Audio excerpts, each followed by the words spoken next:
The richest countries in the world. Do you know what countries have the most wealth per capita? What do they do to get so much money? Is it worth living there? If you want to figure it out, here I go. Number 10. Denmark. In this top 10, we're going to use per capita GDP. That is, all the goods and final services that a country produces in a year. In other words, the gross domestic product divided by the number of people living in the country. Denmark's per capita GDP is $61,478 US. Its economic model is known as flexicurity, where employers can hire and fire employees as they please. There's no minimum wage and you can start up a business within hours. On the other hand, the unionization rate is high, and there are a lot of collective agreements between companies and employees. They can get excellent unemployment insurance, though in 6 months the insurance is halved, and in 2 years it fully runs out. To get this insurance, you must pay a membership to the unemployment funds that are generally controlled by the unions and receive government assistance. Also, there's a social support system in charge of making sure that everyone has the minimum necessary to live. What do you think of the Danish system? Do you go for flexicurity, or job stability and minimum wage are more important for you? Number 9. San Marino. Per capita GDP of this small landlocked country surrounded by Italy is $61,508. San Marino was a tax haven, but it introduced measures such as forbidding anonymous companies in 2010 and reducing bank secrecy in 2017 to finally be removed from the blacklist. This was a hard blow to San Marino's economy. Between 2008 and 2017, the GDP decreased by 30%, but the country managed to reverse the trend by driving manufacturing and tourism, attracting foreign investment with significantly lower taxes than the rest of Europe, and succeeding in getting companies to open a branch in the country. Even though it's not a member of the European Union, San Marino helps the organization to stop money laundering, and its currency is the euro. Its own national designs are even on the back of this currency, as if it were a member of the Eurozone. Plus, it's the only country in the world where there are more cars than people. Number 8. Brunei. Brunei's per capita GDP is $64,405, but don't let it fool you. You may think the 460,000 inhabitants live like the Danes, but the truth is, they live humbly because most of the earnings go to the Sultan and his family. They manage the dividends that the main national products such as oil and natural gas bring. These are 90% of the GDP. They fund their luxury life with this. For example, the Sultan's Rolls-Royce car is covered in gold, but they provide residents with certain benefits, such as free education and healthcare, subsidized funerals, and low-interest home and car buying, which has resulted in the fact that there's a car for every 2 people just to avoid opposition to the monarchy. So the Sultan can allow himself to try imposing laws inspired by Islamic law, such as the death penalty for adulterers and homosexuals, although international pressure made him take this law back. Number 7. The United States of America. This country has a per capita GDP of $68,309 and is the largest importer and the second largest exporter of goods in the world. It's home to 30% of the millionaires in the world, 40% of multimillionaires, and 139 out of 150 of the world's biggest companies. The private sector represents 86.4% of its economy. And this largely depends on the 30 million small companies that provide jobs for 36% of the employees, whereas the big companies hire 37% of them and the state hires 14% of them. What's certain is that only slightly more than half of these small companies survive after 5 years. Its population has the higher income among developed countries, but not everything is beautiful. There are more imports than exports, the welfare state is small, and fewer goods are redistributed than other advanced economies. This is the only developed country that doesn't ensure either paid, sick, or parental leave. The richest 10% controlled 72% of the wealth between 2010 and 2011. And according to Forbes, only 3 people Warren Buffett, Jeff Bezos, and Bill Gates controlled more wealth than the lower half of the population in 2017. That year, more than 500,000 people were homeless.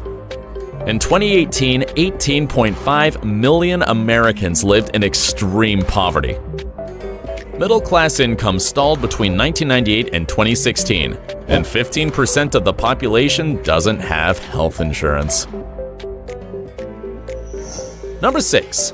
Norway.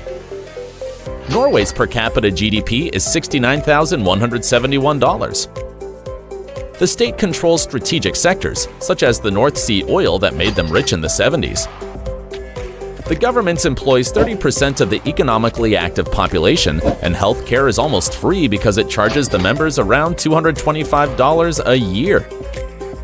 Oil assets are invested in a sovereign wealth fund, and the state can't freely draw on it, although it can use the earnings. This is the largest sovereign wealth fund of all, with $1.3 trillion invested in assets, and it controls 1% of all the shares in the world, giving great power to the company's boards of directors. The Norwegian government had influence in Facebook and Google's decision to regulate the fake news and close the gender pay gap. Despite its oil, Norway boosts the purchase of electric cars in its territory by cutting taxes. The country hopes it won't depend on fuel by 2025. It's paradoxical, isn't it? Number 5. Switzerland. Switzerland is divided into cantons that share a currency, foreign policy, and constitution. It implements a system of direct democracy through which there's a referendum every 4 months to vote on the main laws.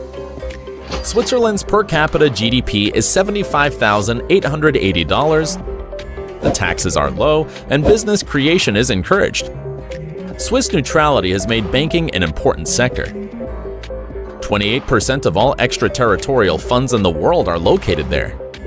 Also, its manufacturing industry is significant, with remarkable companies such as Nestle, the pharmaceutical company Roche, and watch manufacturers Rolex, Richemont, and Swatch. Despite its high living standard, only 37% of the population has its own home, and there's no minimum wage, except in the canton of Geneva. Did you know that they encourage recycling by charging for garbage pickup? If you don't use official bags or don't put government stickers, they won't collect your garbage. Number 4. Qatar. Its per capita GDP is $97,262. There's no income tax in this country, and its unemployment rate is 0.1%. Its economic boom was during the 90s when, apart from the oil that they were already exploiting, they went for liquefying the gas.